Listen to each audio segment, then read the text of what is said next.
Hey, Upstream listeners. Today on Upstream, we're revisiting this classic interview with Kevin Kelly, founding executive editor of Wired Magazine, technologist, and author. This is a discussion I turn to repeatedly, not just for Kelly's concise wisdom and optimism, but especially now as we navigate how far technology will take us in the age of AI.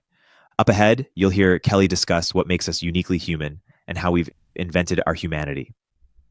Please enjoy.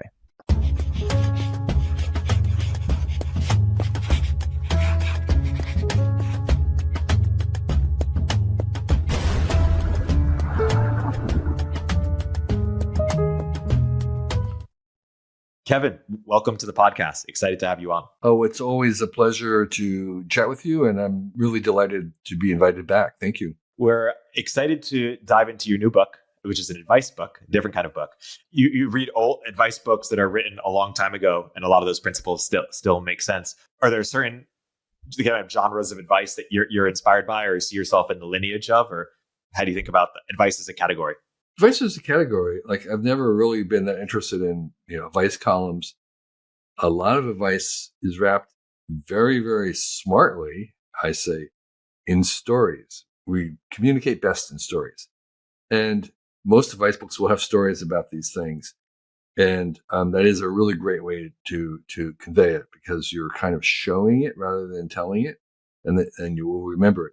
I'm not a very good storyteller, so I decided to do it my way, which is these telegraphic aphorisms, these adages, these lessons, these little bits, these proverbs, which suits me and is how I like to consume the advice. I like to collect little quotes and things, and they work for me as reminders.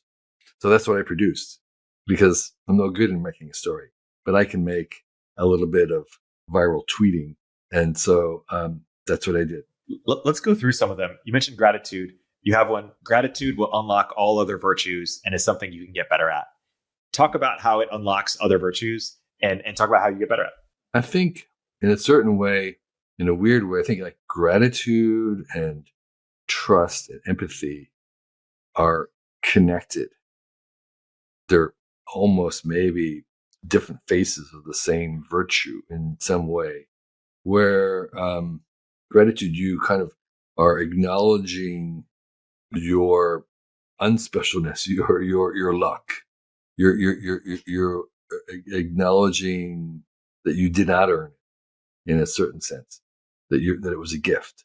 And trust is, in some ways, in my own mind, connected in that same way. Or gratitude is a form of trust, maybe it's saying, or it's a form of empathy, where you're kind of being able to put yourself in someone else's position. So in a way that I haven't really articulated, I think those three qualities are very much joined in a way, and they're kind of all expressions of something similarly deep in this kind of connection that we have, not just in a superficial way between people, but that we are actually of the same life. I mean, the life that we share is the same exact life. We have a common ancestor, no matter who we are. And so I think that's what I'm trying to get at, is that being thankful for what it is, for our lives, for what we have, which are given to us, is very similar to the kind of trust that we would have another person that they're going to do well, which is kind of the same kind of sense of us having empathy for others, saying, I'm connected to you. We are in this together. There is something in common that we have. And when you work on gratitude, it's kind of a way to work on those other ones at the same time. There's this old Maya Angelou quote of people will forget what you say, but they'll remember how you made them feel. And I used to think that was kind of like a bug. Like, hey, isn't substance really important? But people are operated that way. And you have a aphorism here, when choosing between being right and being kind, choose being kind. And it just kind of speaks to what people really care about is, are you with them? Are you part of the tribe? Are you aligned with them? And, arguments are abstract. They're kind of changing, they're evolving. I'm taking a little bit of an abstract kind of meta commentary on why that might be true, why people care more about how you made them feel than what you actually say, or why they care more about being kind than being right. It's sort of like, why do we remember smells so much? I think because there is a way in which they're wired further down into our brainstem. The experience is fundamental. So it's not like there's the emotional component is sort of like not an overlay. It's more like an underlay. Yeah, the way we have these associations that color everything, so we can have trigger responses that are way below or way faster than our intellectual intelligence. I think we tend to overrate intelligence.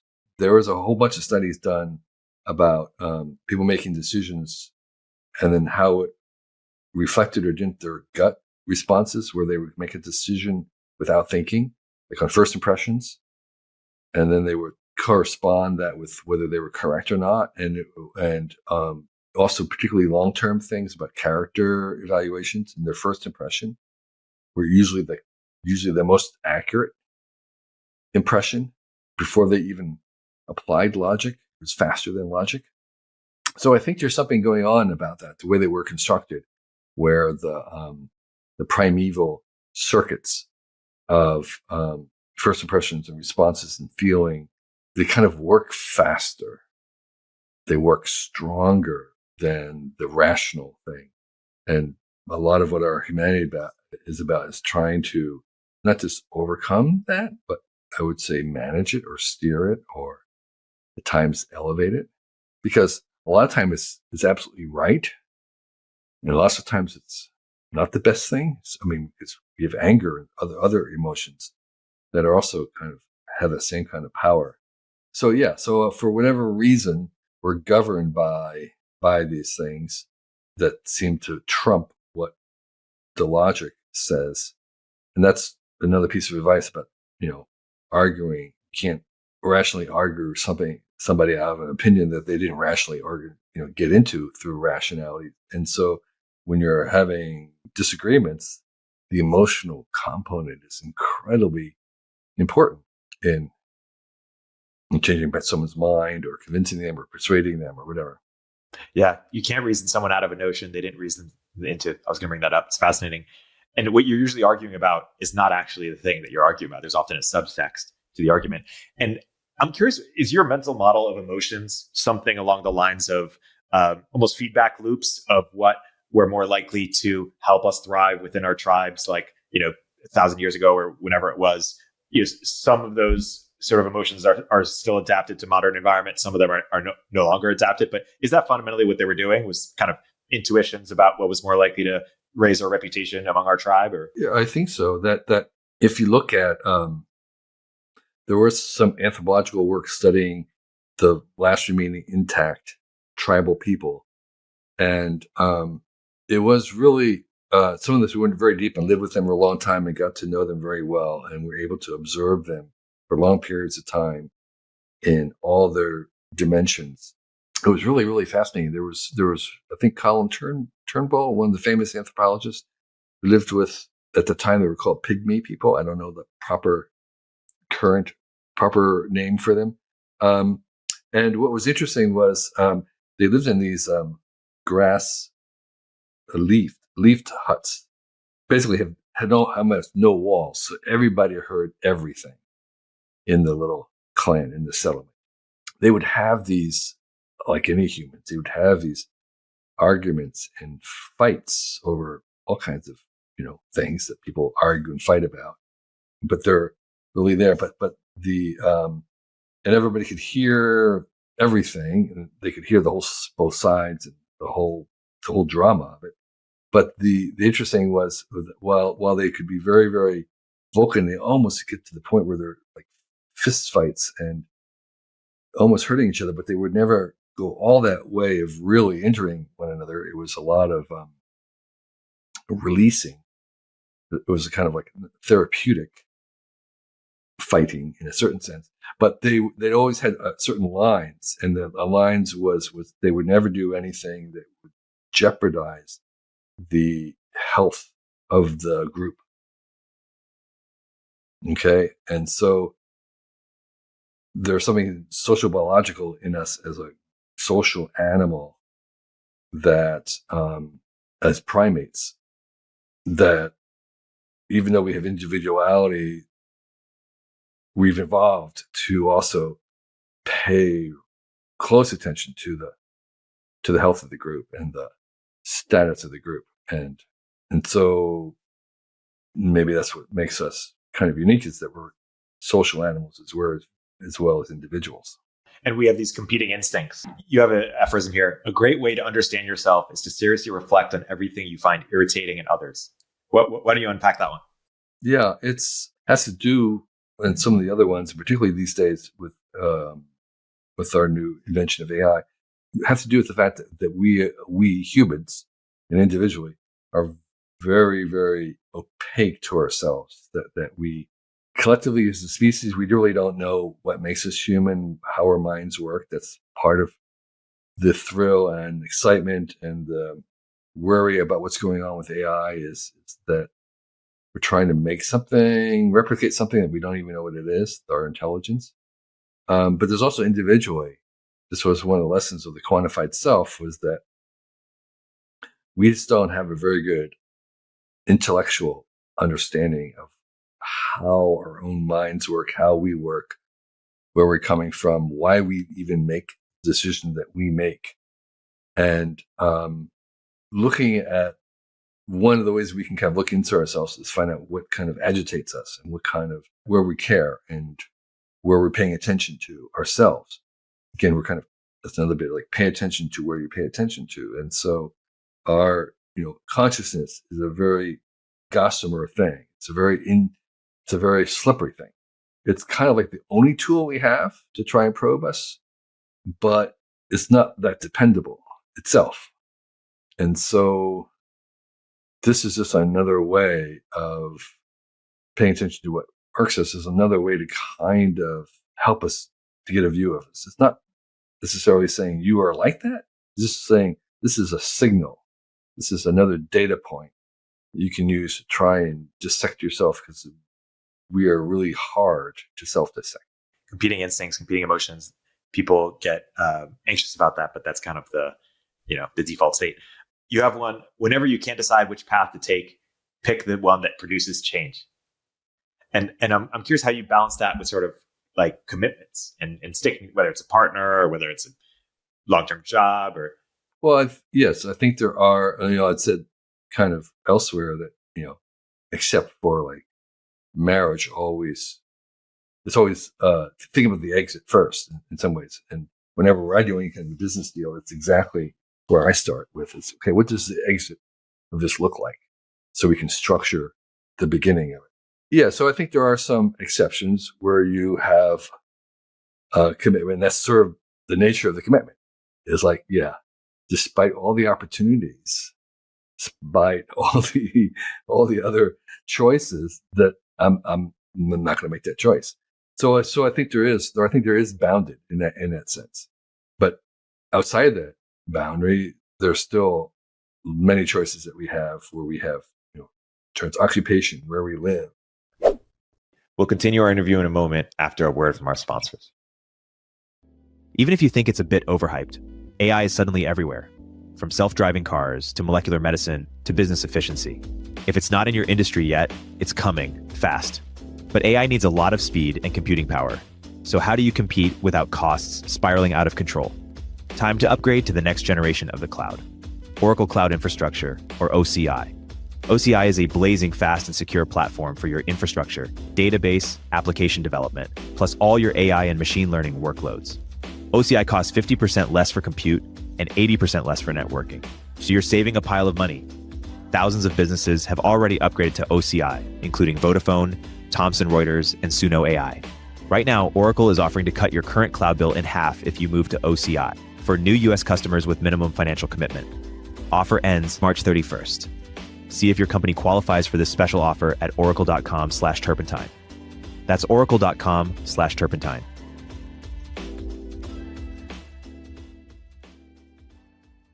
Every time I hop on the 101 freeway in SF, I look up at the various tech billboards and think, damn, Turpentine should definitely be up there.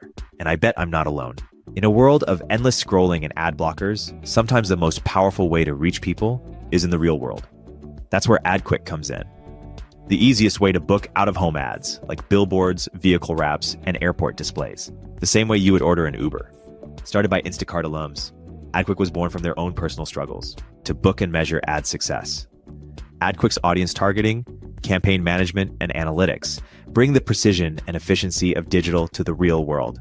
Ready to get your brand the attention it deserves? Visit adquick.com today to start reaching your customers in the real world. Again, that's adquick.com.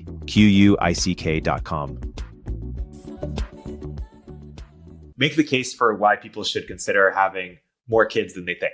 Oh my gosh. Well, first of all, there is no overpopulation on this planet. There are certainly places that have seeming too many people to live, but there are plenty of places where there's nobody living. So so not only is there not an overpopulation, there's actually going to be quite the reverse in the next 50 years and beyond, where there's simply going to be underpopulation, a population collapse. So I just want to. So that should be removed. Should not be anybody's reason for not having kids, and maybe even a reason if you care about the long-term human species, because for every woman who doesn't have any children, another woman has to have 4 to just keep the current level or whatever level it is, replacement level. But beyond that, I think I am trying to recall, but I don't think of ever anybody who had regretted having more children.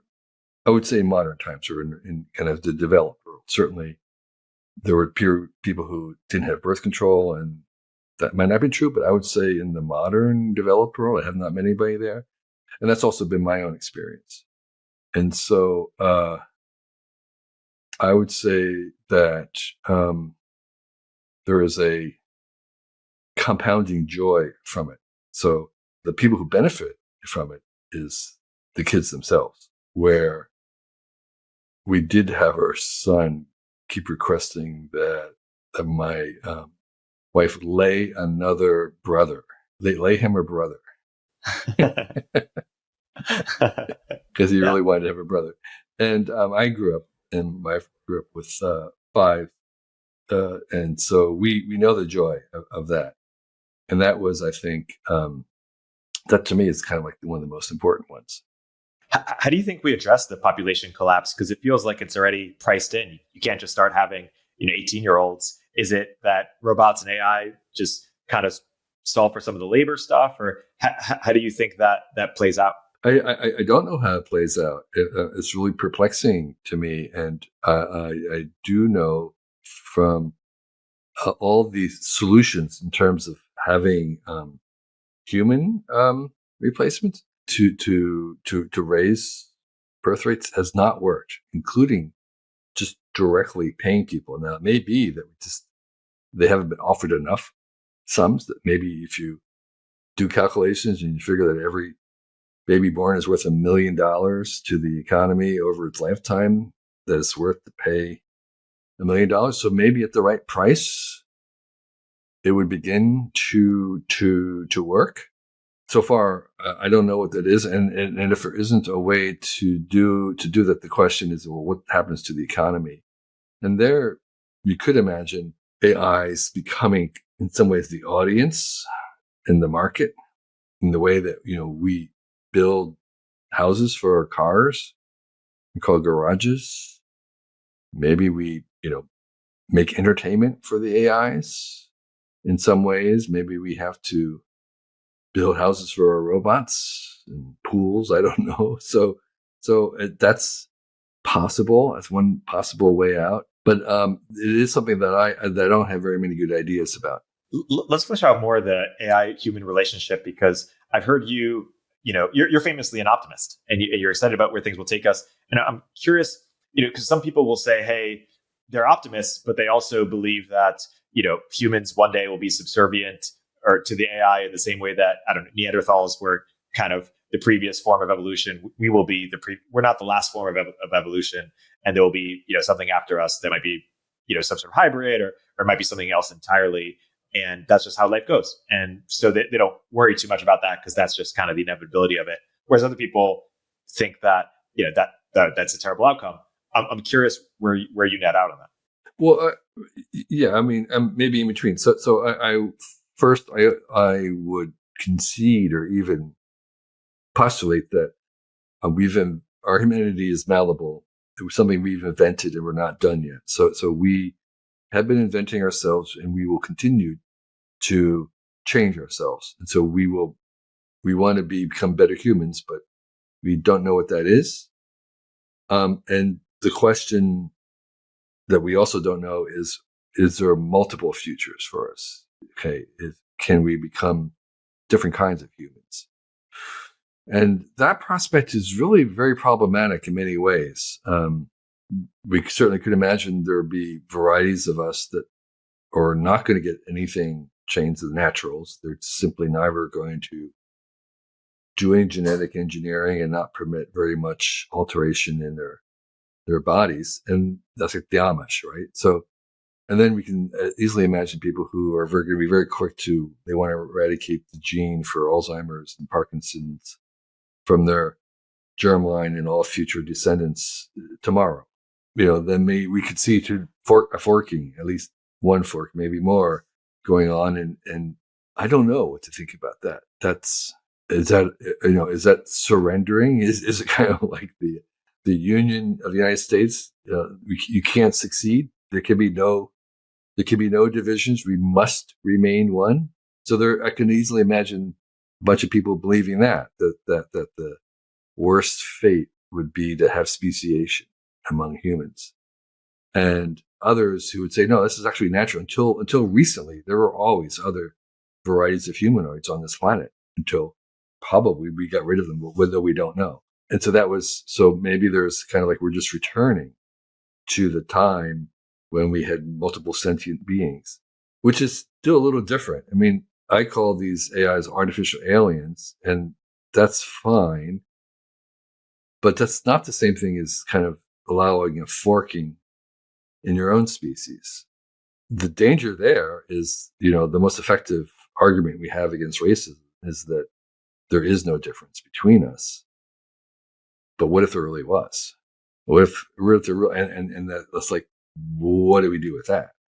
And so there might be a very good reason to not permit speciation. And there's a few ways speciation can happen, right? There's the genetic engineering example. There's the, putting chips in people's brains example. There's the, maybe the ChatGPT, 50 or whatever just gets so advanced that it, which speciation versions do you feel are most realistic, or do you think all of them will happen to some degree? Or the cyborgian thing is going to be very, very slow. I just recently went to see the Neuralink stuff, where they have the implant about the size of a quarter in the back of your head, and allows a monkey to control the computer with their mind, and they're coming close to actually doing human testing on this for quadriplegics to help them walk. And that was a lot closer than I thought.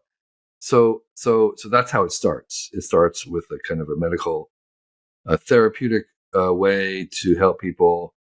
But I'm not sure. I mean, that will speed up the evolution in certain directions, but that's a very, very slow process.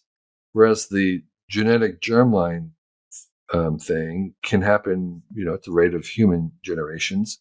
So I would say, in terms of like literally speciating and having different varieties of humans, I think that the genetic side will be the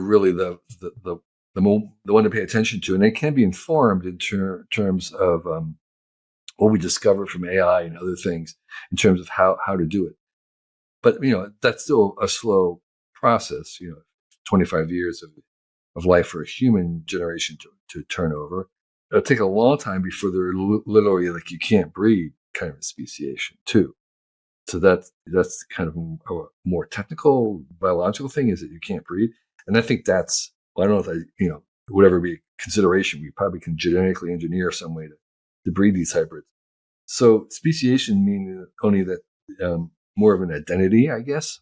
The Eliezer Yudkowsky argument, as far as I understand it, is something along the lines of the idea that it's not that AI needs to be conscious in order to get rid of us. It's just it needs to be indifferent to us, which it is, and then just say, or just understand that our atoms are, something that they could use for anything else, to advance its own goals, and that at some point it will become in its own interest to eliminate us.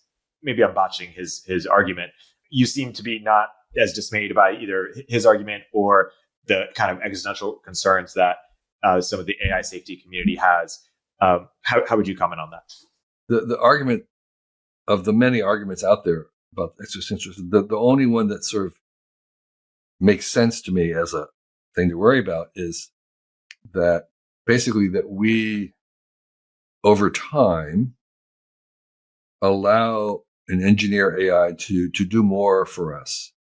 And at some point we give over more and more we voluntarily engineer more and more control to the AIs on purpose to run things. And that at that point of kind of giving them power, then we're at their mercy should it awaken to some kind of sense of its survival being threatened. That's the closest I can understand it. I think it's a fantasy in many, many dimensions. And one of them is that that's not going to happen fast. So the one fantasy is it happens fast, so we can't back out of it. Two, the fantasy is that there's a single AI or incredible collaboration among several really big AIs, and there's no evidence at all.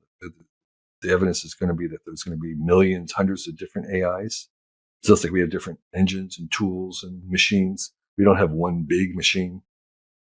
And then the third one, I think the most serious fantasy part is this complete overestimation of the role of intelligence in achieving things, accomplishing things.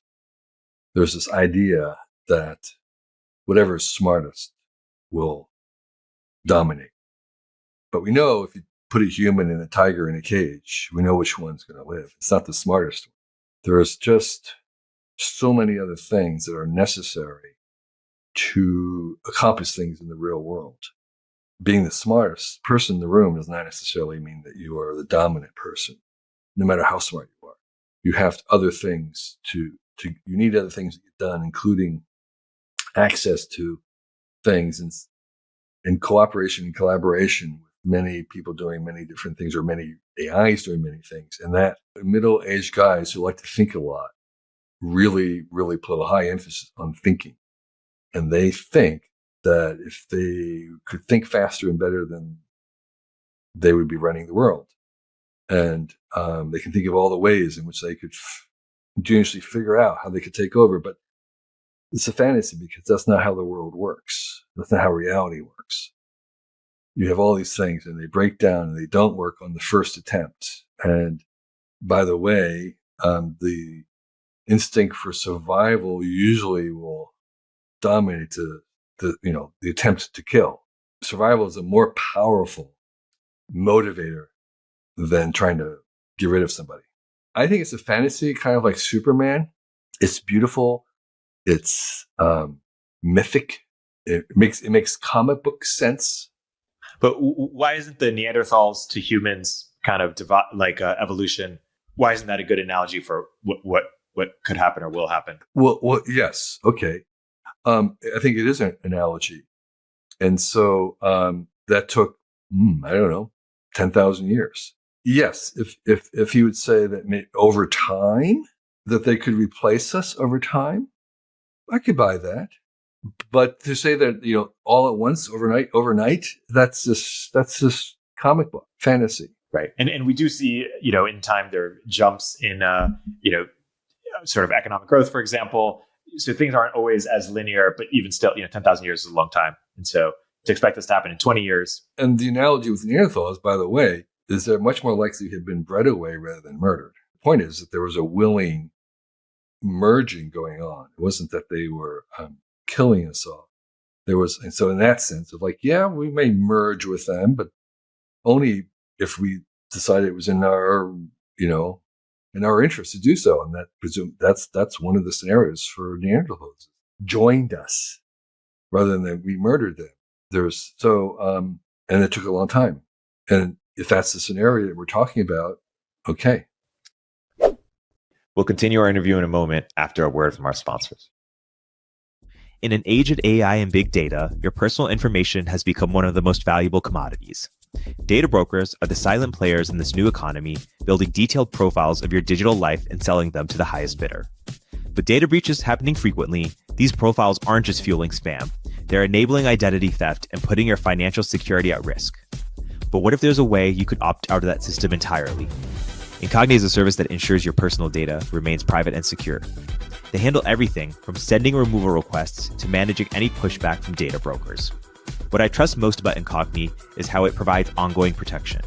Once you're set up, it continuously monitors and ensures your information stays off the market. Want to extend that peace of mind to your loved ones?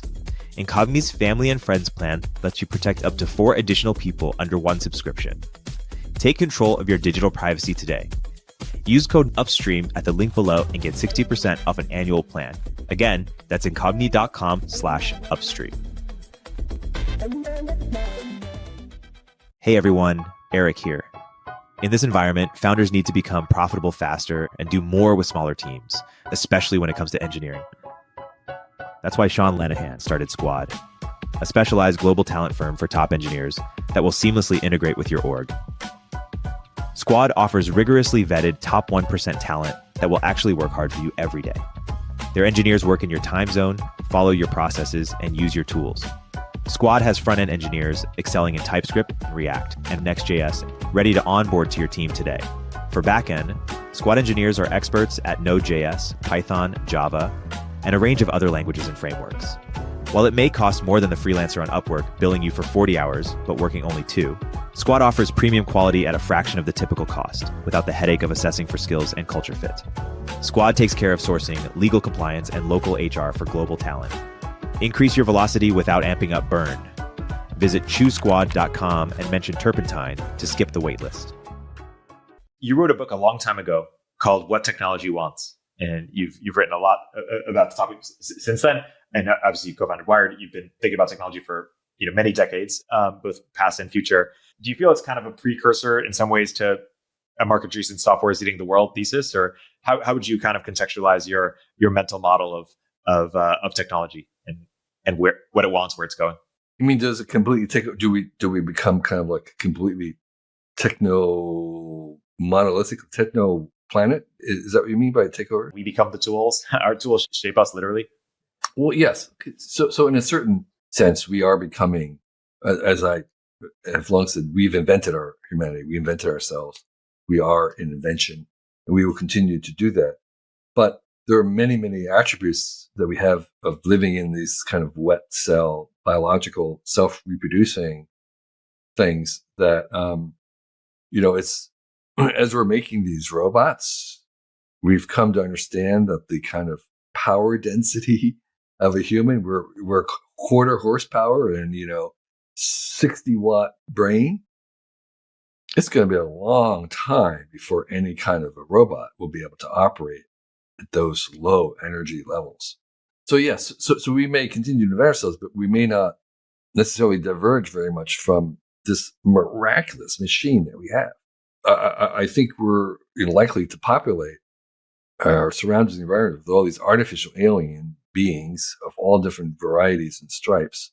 But beyond that, in terms of the AI and just the general drift of the technium, which is kind of to make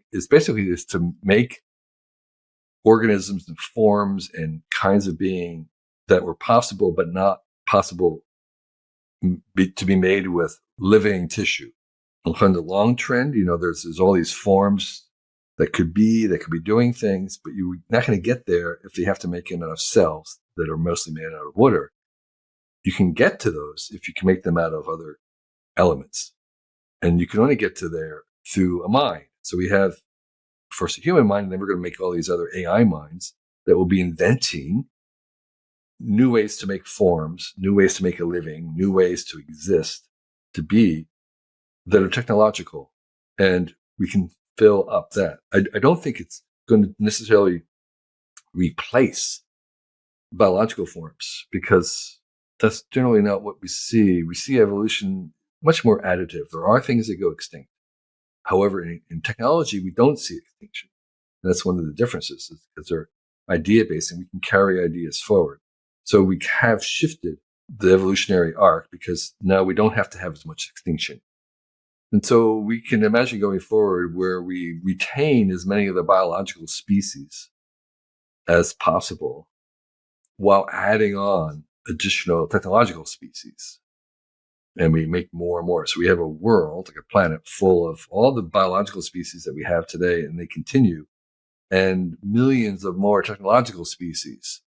And so that's what I think the general pattern is yes, is a world filled with all kinds of technologies that we don't have today, but not at the cost of the biological species. And to make this a bit more concrete, you said a few times, we invented our humanity. Unpack exactly what that means in terms of like, what were the biggest inventions, or just make that a bit more concrete for us. One of our biggest inventions is the invention of language, which we did invent. I mean, it was meaning that I think that primitive, primates trying to communicate tried things in their mind, tried to do something, and they worked. And those who were able to do that survived and tried again to make something work. And that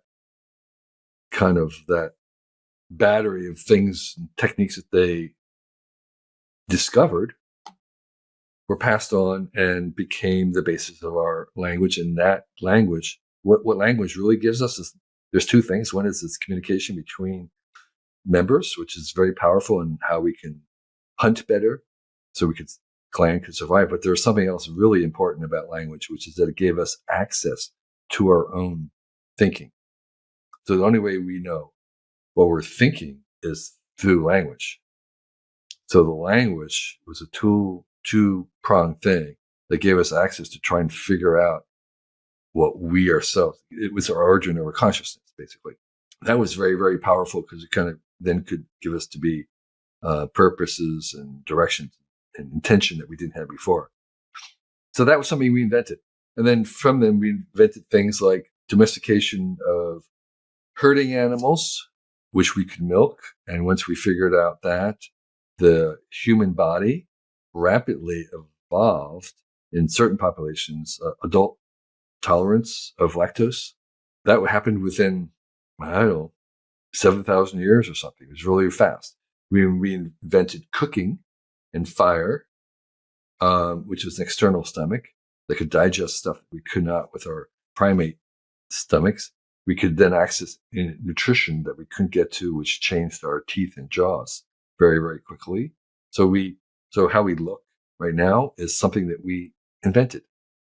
And so we're continuing to do that right now.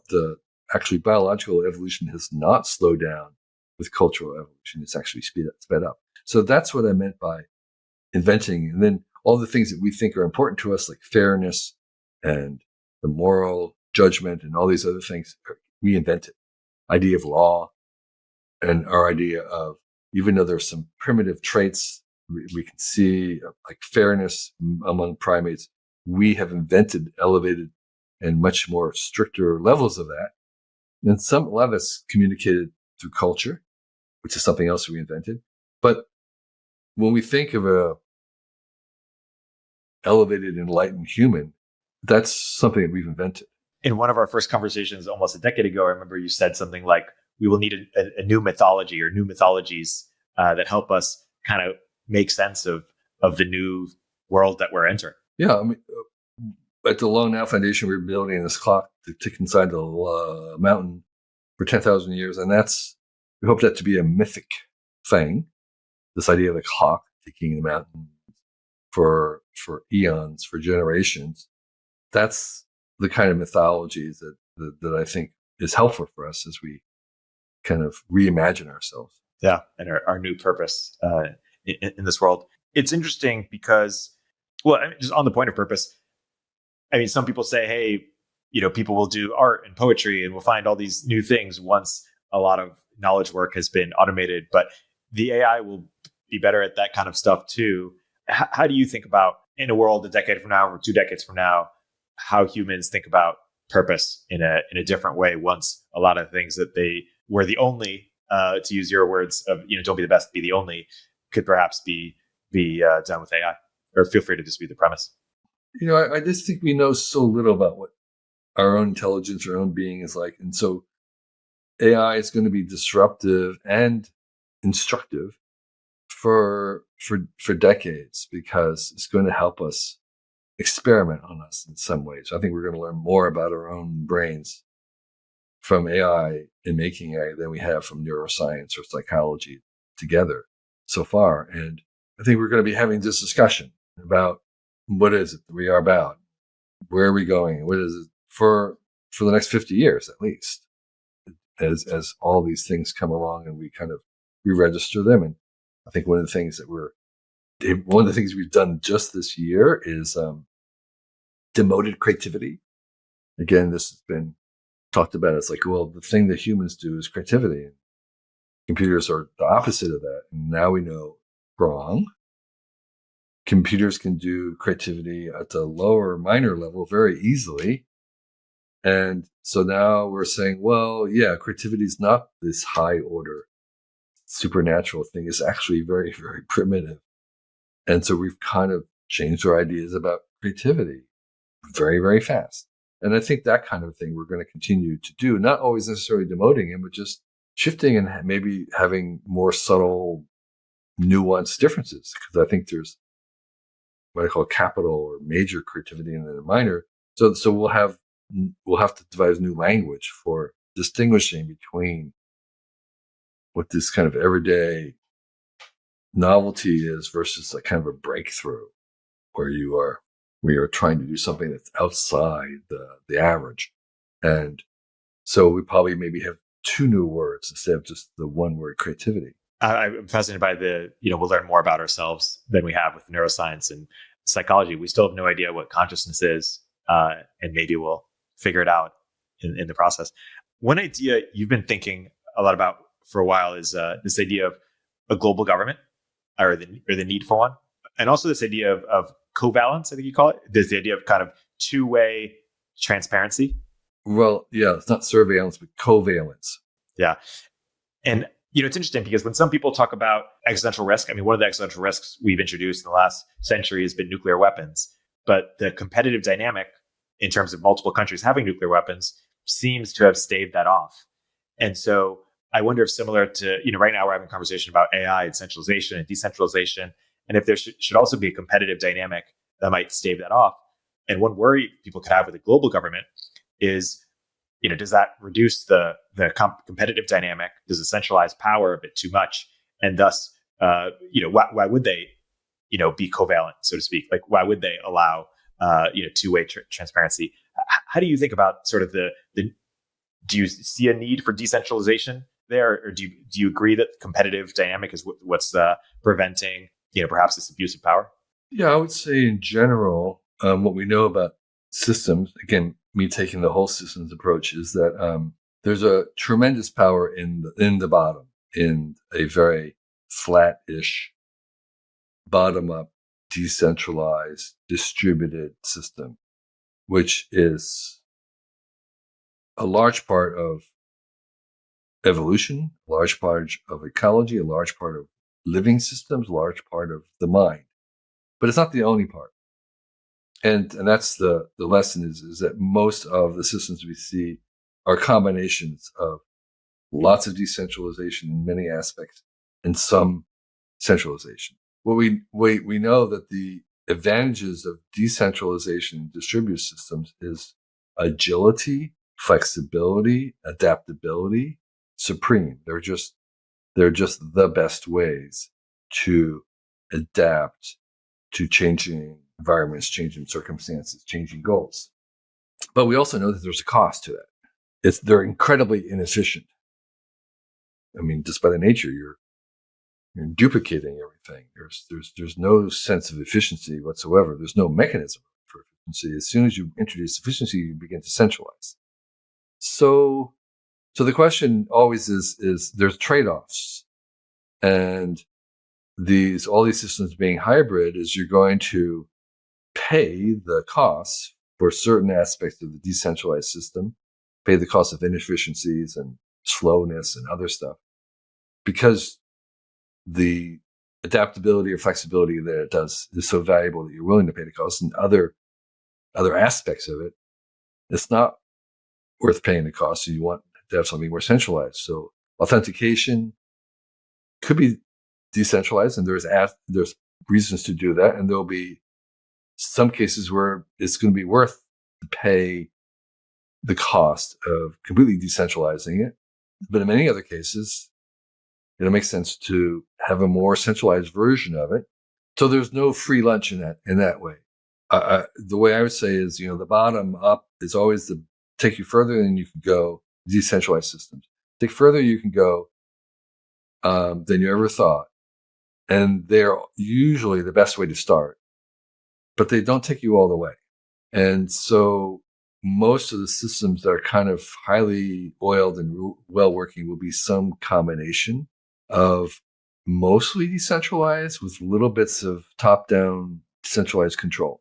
This has been a fascinating conversation. I want to close with one more of your book, which is you have this one aphorism which talks about instead of thinking about can do or can't do, thinking about I do in terms of internalizing something identity.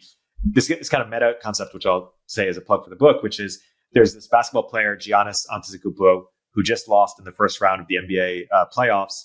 And before the series started, if you were to ask him, hey, if you guys lose this series, is it a failure? He would have said, yes, it's a failure. We have to win at all costs and got to have our, head of the game. But then afterwards, when someone asked him, is the season a failure because they lost? He said, no, it's a learning experience. And it just talks about the idea of like certain proverbs might serve you better in certain times. And maybe life is about, adopting the right mindset at the right time while not getting caught up in the contradictions. Yeah. I think you agree. I'm not sure if it was the same guy, but there was somebody else recently. He said, there's no failures in sport. It's the same guy. Yeah. I mean, that's just very, very briefly, but that's one of the newest, occasionally there are new things under the sun, and there's one new thing under the sun that I think Silicon Valley can take credit for is demoralizing failure. To understand that failure is seen now as a necessary component for science, for innovation, for entrepreneur, for the economy in general, and that what you want to really have are systems that manage failure.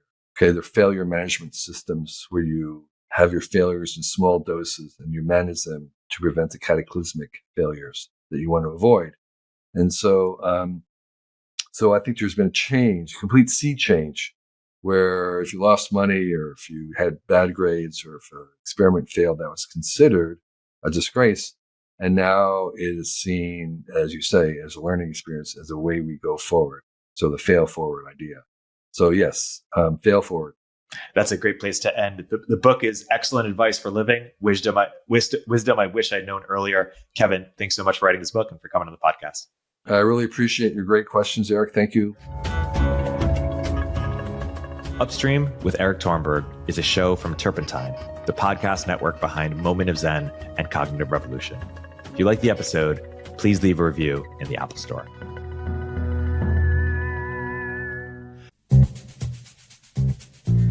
Hey everyone, Erik here.